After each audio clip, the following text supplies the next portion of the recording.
it really resonates with a lot of people in a lot of these old mill towns throughout Massachusetts and throughout the country. So it's hard to transition from that, but what we try to do is take that story and turn it into something that we can be excited about and be proud of and share with other people. And so that's where the books come in. We make them into the books. So I'll talk just for a little bit about how the books are made, because that's a big piece of it, the making of things. Anyone can come in, drop in, and learn the steps to help make the books. So basically whatever's in production that day is what we'll show you how to do. And most things, the surface level of being able to do them and help with them is really easy. It takes about 10 or 20 minutes to learn, and then you can help bind or print, set type. And then the more you come in and the more interested you get in it and the more you want to learn, there's a depth of opportunity to get involved. And so the major steps of making the book are transcribing and editing the interviews. We print the pages on an old letterpress, so you can see that was probably from the 50s or 60s, before letterpress became obsolete. And then we bind by hand, and this is a lot of fun when we get a group of people around the table together binding books. And you can see, so in the back of the room we have some on display. You can feel free to touch and handle them, check out the binding, check out the printing, smell the inks, and celebrate the fact that many hands have helped make the books together. And then once the books are done, we have a book release party and book discussions about the books, so that we make sure to celebrate the making of the books and also the content within the books. And so from there, I'm going to hand it over to Mo. Mo's been volunteering at the Community Arts Center, and so he's going to talk about his family's connection to Gardner and furniture and what it's like to volunteer. And it's been a real honor to work with him as well and his family.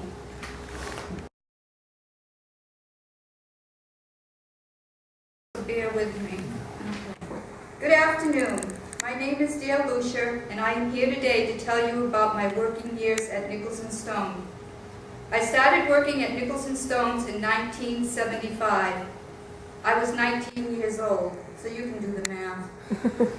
I had no idea that this would be the place where I would work for 33 years. It would have been longer, but sadly, the company had to close in 2008. During my years at Nichols & Stones, I quickly learned that this company was a very special place. Not only were they the top chair manufacturing company in the world, but the people who worked there took great pride in their work, and they made newcomers like myself feel right at home. I learned the art of white sanding by watching the others, and with their help and guidance, I too became one of them. Times were good. We always had plenty of work, but we also had plenty of fun. People were always laughing and smiling and sharing stories. I made a lot of good friends, and I missed them all.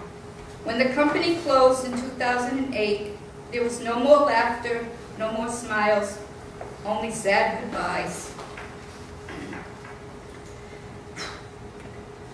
When Nichols & Stone closed, I did find another job, but that only lasted for 3 months. It was a very small chair factory, and they were having hard times too. So here I was once again without a job. I had to start collecting unemployment. My husband and I are not rich people, but we have managed to get by. So now I spend my days visiting with family and friends. I keep busy around my house, but it's not the same. I miss going to work, but I am thankful for being a part of the Nichols & Stones family and for all the good times and many friends I made over the years. Thank you. Is that 10 minutes? Oh, one more thing, okay? This is from the book that Tracy, when she interviewed me, she took all my words and did an excellent job of putting them into this book.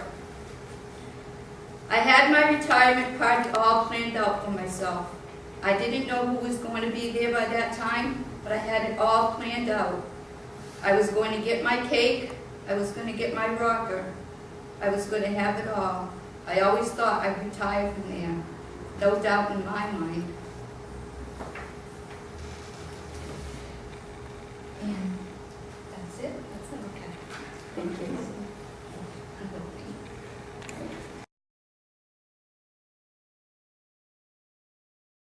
My name is Mo Savoy. I'm a volunteer at the Cheer City Community Arts Center. A little bit about myself. I'm the sixth of 7 children. My brother Guy, he was number 2.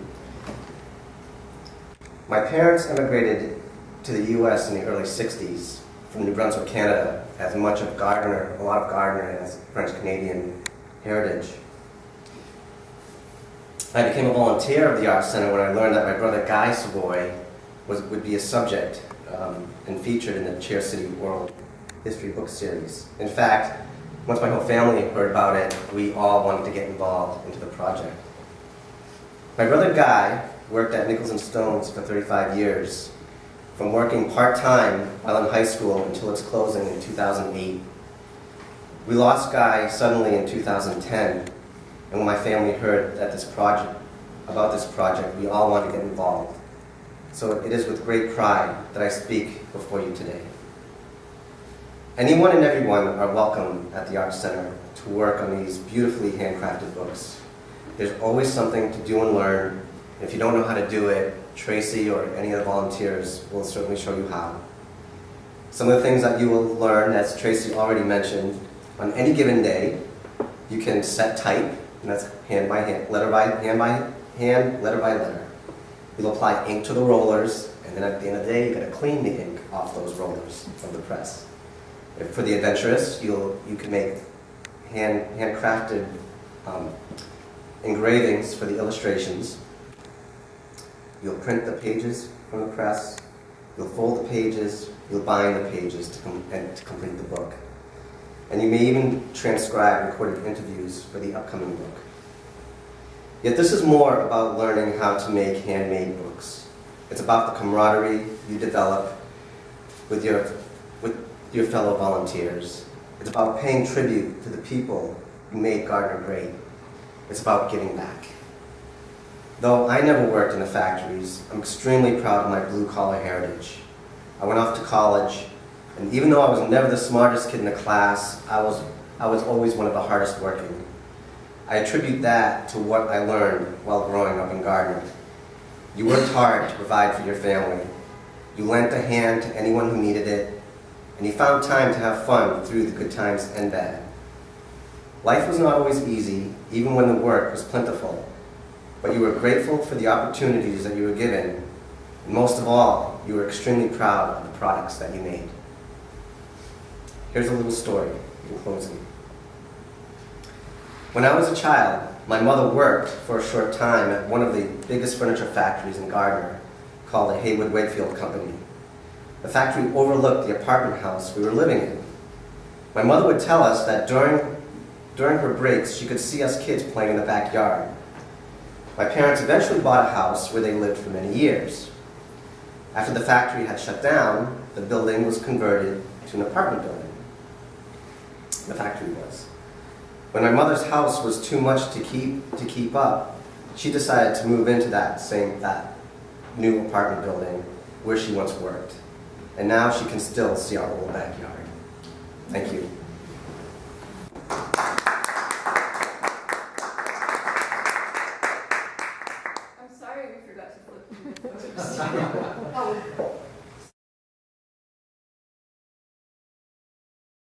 In space, and those are typical volunteer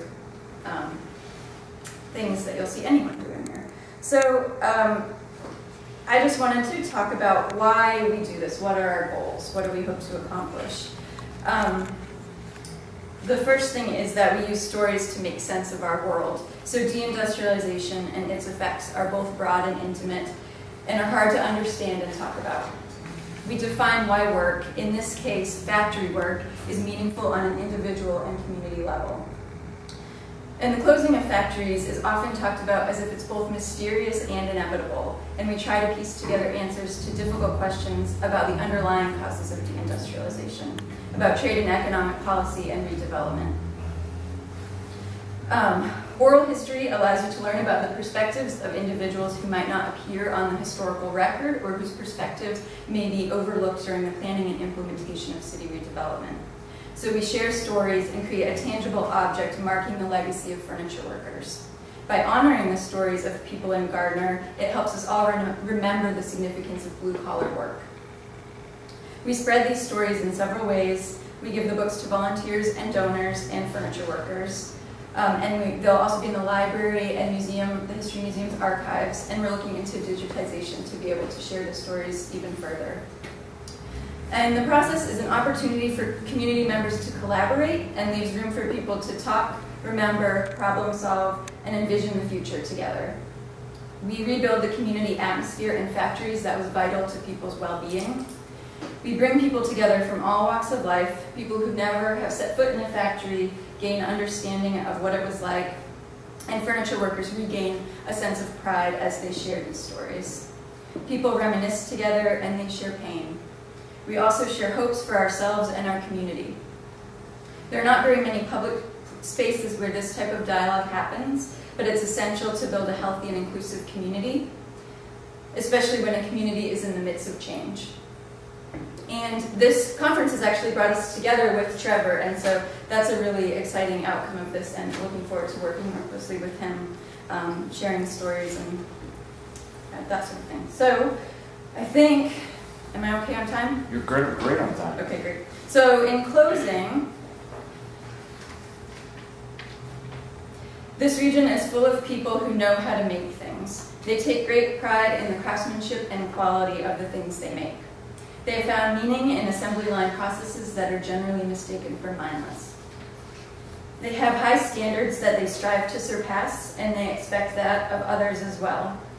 People who are impacted by the furniture industry care about where and how things are made.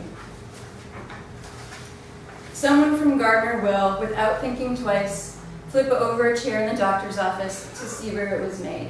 He or she will run her hands across the finish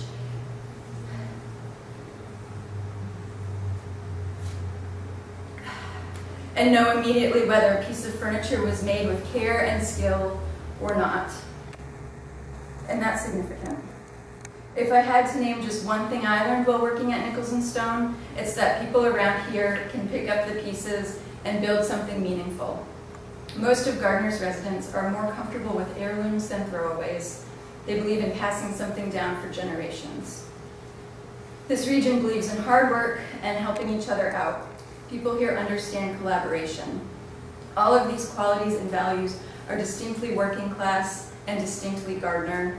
They are honorable and something any city should strive for, and they play a role in our capacity to create a productive and hopeful future. Thank you.